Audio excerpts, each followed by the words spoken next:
Hi everyone, welcome to my YouTube channel where we tackle coding challenges and learn together. In this series, we will solve the LeetCode problem step by step, starting with the very first problem, which is two-sum. So I will provide solutions in both Python and JavaScript along with the detailed explanation. So let's get started. So here is the question. So question name is two-sum, and here is the explanation. So give an array of integers, nums and an integer target. Return indices of the two numbers such that they add up to the target. And you may assume that each input would have exactly one solution. You may not use the same element twice. You can return the answers in any order. So we can have like a 1, 2 reverse order as well. So here is the example. So input we have 2, 7, 11 and 15 and our target is 9. So we need to return number which sum up to 9, which is like 2 and 7. So we need to return 0 and 1, or it can be 1 or 0 as well. So to solve this problem, we will use hasmap or directory to store numbers we have seen so far and their indexes. So here is the step-by-step approach. So like when we start, so first we will initialize some empty hasmap and we will loop through array using some for loop, and for each number we will have some completion number, so which can make target minus current number. So we will have that completion number, and if that is exist in our hasmap, so we will add every time we loop, we add that new number to that hasmap. So if it exists, then we return our sum of values. So if we have 2 first time, and when we loop through next item, so which is 7, so we try to find number 2 in our hasmap, so which it will find because we have the first two numbers. So we directly return the indexes of both. So now let's see the Python code example here. So let's define some function. And we receive nums and target value. And let's also create the hasmap that we discussed. So which is let's give the num map name. And now let's do items loop. So we use the enumerate functions which will return indexes and the actual value. Now let's print both of the values. So here we print I and num. So we need to use num here. Yes. And now let's return something. So like if we don't find the number, so what we will return? We will just return the empty array.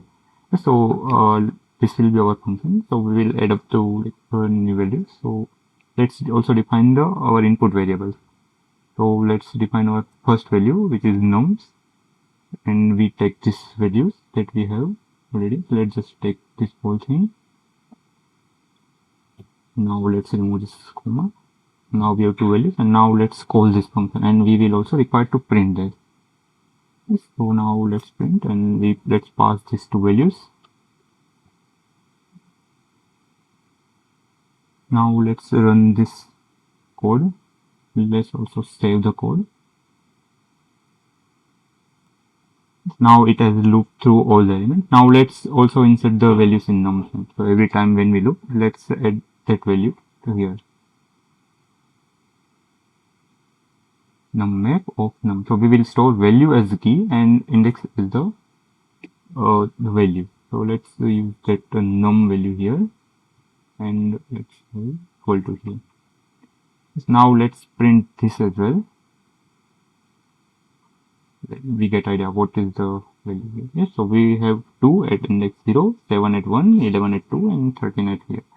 Now let's generate that completion. So what is the completion? So the target minus number that we have is our completion value. So let's define that inside the loop. Increment equals to target minus our number. Let's also print that. So we will print number and the completion value. Let's remove this semicolon. Completion and what is current number. We have to add some tab here. Let's save this and run this. Okay, so for 2 it will be 7, and for 7 we will have 2, and for 11 we have minus 2, and for 15 we have minus 6. Okay, so now let's add the condition. So if that is already exist in complement, so if complement in num map, So if that is the value, then our like program is done. So we will just return the value. What we want the index of that existing number. So we get nums map of our complement value.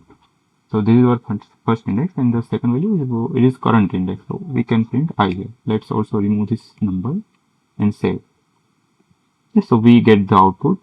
Yes, so now let's break this down. So this is our fully functional working.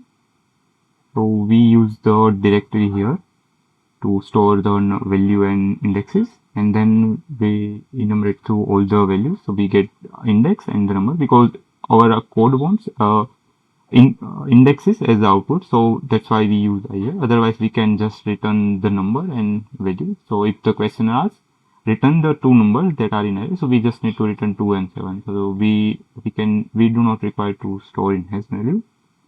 So now we check that a complement is existing, then we type return, and if we look through all the elements and we don't find any solution, then we just return the value. Okay, so now let's create the same program in JavaScript. So let me create. So this is our JavaScript function. Let's clear the console. Now let's define the same function here. Function. And here also we have the nums and target. Now let's have that map it. So in JavaScript we have some map data type.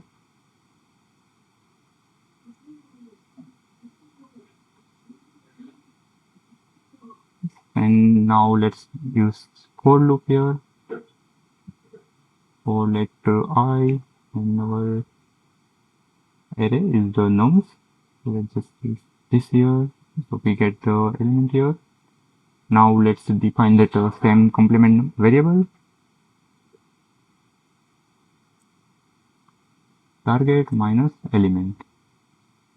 Yes, and now let's add the condition. So if that is exist in our map, so this map has function like a has, and we can check for this complement value. So if it exists, then we just return. We have get method as well, so it will return the values map dot get the complement and the index. And also we need to set. So if we do not require to have a else condition here, because if it is written, then it will never go to the else part. So let's now insert the values. So we can use add method here, set method here. So what we need to set, we want the key as the element and the index as the value. Yes, and if it does not find, then let's just return blank array. Now let's use the same input values that we had previously. So let's define those two values. Now let's take these values from here. Yes, now both values are defined. Now let's just console log and call this functions with values.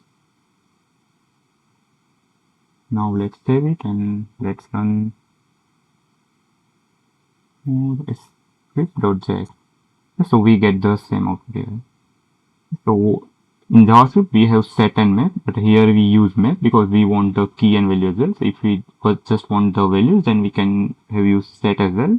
And then we have same for loop here, and same we check that if that number is exist, then our solution is complete, and if not exist, then we store that value in element, so we can use in next two.